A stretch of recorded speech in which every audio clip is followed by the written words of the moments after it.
बस कुछ दिन लगेंगे, फिर मैं तुझे गांव लेके जाऊं। तू खाना खा ले। मैं क्या करूं बेटा, मेरा बच्चा मेरा जी नहीं करता खाने को। मैं तंग नहीं करना चाहती। मुझे पता है तुझे बहुत सारे काम है, पर क्या करूं, मेरी भूख मर गई है। अम्मा, ऐसे तेरी तबीयत खराब हो जाएगी। अरे नहीं होती खराब, ठीक है मेरी तबीयत। जो जितना खराब होना था वो तो हो चुका।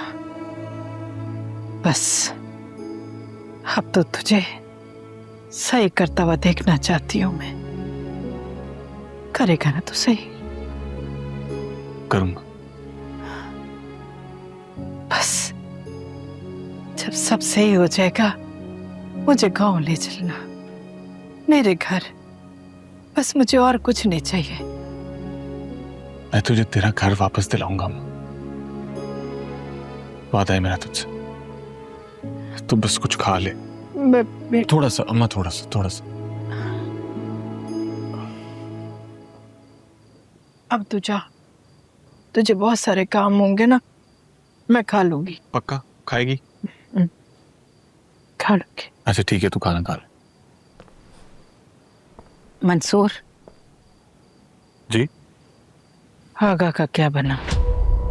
मैं उसे सजा दूंगा अम्मा, भरोसा रख मुझ पे। बस कुछ दिन दे दे मुझे।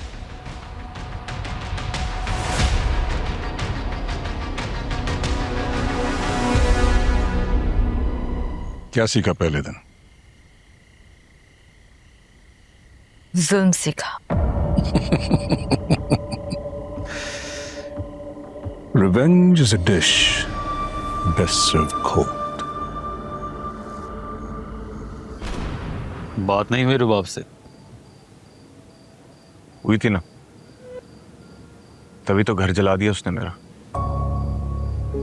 औकात याद दिलाई है उसने मुझे। सुना है सियासत में आ रही है, बाप की सीट से खड़ी हो रही है अगले इलेक्शन में। तुम्हारे अलावा और लोगों के भी घर जले हैं। आज ही अम्मा मुझे कह रही थी कि घर ले चल। क्या बताऊंगा अम्मा को कि घर तो आगा की बेटी ने जला दिया। आगा की बेटी बिल्कुल आगा जैसी है ताहिर भाई। अभी हम कुछ कदम पीछे हटे हैं, मगर बुनियाद से जुड़कर तुम्हें अपनी सियासत का आगाज करना है। फिलहाल उसको हमारी तरजीह नहीं होना चाहिए। इलेक्शंस जीतकर, पावर में आकर पावर की मार देनी है उसे। जब तुम मिनिस्टर होगी और वो एक मामूली सड़क पर एहतजाज करने वाला रंगरूट होगा, तब उसे इतनी शिद्दत से तुम्हारे बदले का एहसास होगा कि उसके वजूद का जर्रा जर्रा बिखर जाएगा।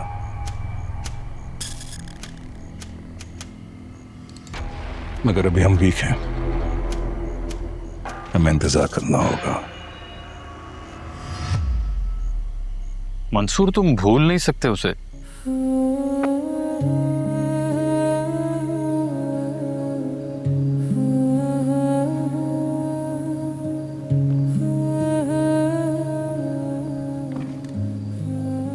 भूल जाऊं? कभी नहीं भूल सकता। वो मुझे गरीब, लाचार और मिस्कीन समझती है। औकात याद दिलाई है उसने मुझे मेरी। मैं दिखाऊंगा उसे अपनी औकात। पोजीशन नहीं है ना मेरे पास, पैसे नहीं है ना मेरे पास, दोनों लूंगा और फिर दिखाऊंगा उसे। कहां से लाओगे इतने पैसे? हाँ, हमारे पास तो इतने वसाइल नहीं है कि हम पार्टी रजिस्टर करवा सके, इलेक्शन कैंपेन करवा सकें।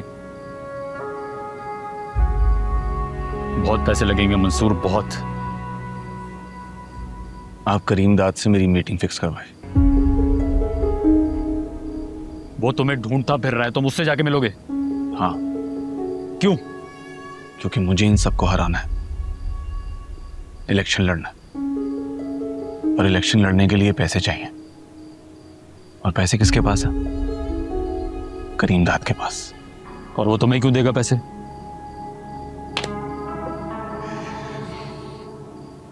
आप सबने मुझे क्या कहा था कि चुप कर बैठ जाऊं। मैं चुप कर नहीं बैठा, सबके सामने आया और सीना तान के खड़ा हो गया था मैं। अभी भी वो लोग यही सोच रहे होंगे कि ये हमारे सामने नहीं आएगा, लेकिन मैं उनके सामने जाऊंगा, आंखों में आंखें डाल के मौके का फायदा उठाऊंगा। तुम कब से मौका परस्त हो गए? जब से इन असूल लिखने वालों के असल चेहरे देख लिए मैंने। बहुत झूठ सीखा है, कुछ नहीं होती ये ईमानदारी, सारे के सारे खोखले हैं। जिसके पास पावर है ना वही ऊंचा है, और मैं पावर लूंगा, इनके मुंह में हाथ डाल के इनके हलक से निकालूंगा मैं पावर। आप करीम दाद से मेरी मीटिंग फिक्स करवाएं बस।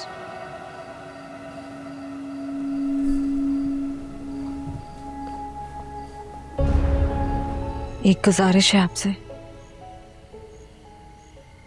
तो मुझे उस औरत का घर नहीं चलाना था। जितने भी घर चले हैं उन्हें दोबारा बनवा दें। वो कहकर गई है कि वो गांव छोड़ के चली जाएगी।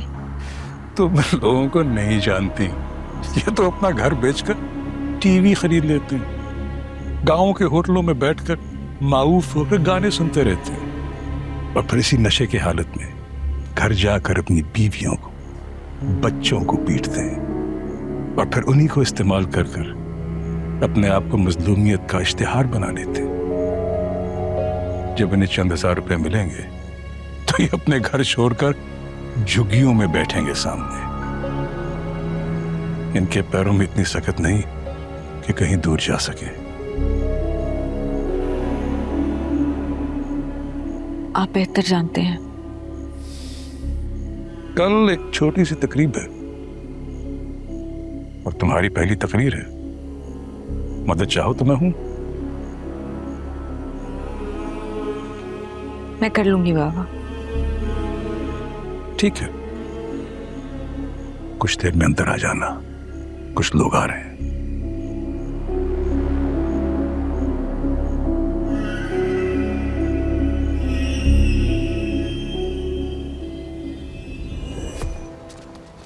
सर आपने तो यूआईपी छोड़ दी थी। आपकी तो यूआईपी के झंडे जलाने की काफ़ी वीडियोस भी वायरल हुई थी। स्टूडेंट्स को छुड़वाने के लिए आपने बहुत धरने भी दिए थे। यूआईपी से लैदगी के बाद अब करीम दादा साहब की मीटिंग का क्या मकसद है? ये करीम दादा से हमारी आखिरी मीटिंग। काफी अरसे तक वो स्टूडेंट्स के लीडर रहे, काफी ज़हन साजी की है उन्होंने हमारी। आज वही ज़हनियत लौटाने आया हूँ। लेकिन इस मीटिंग का मकसद क्या है?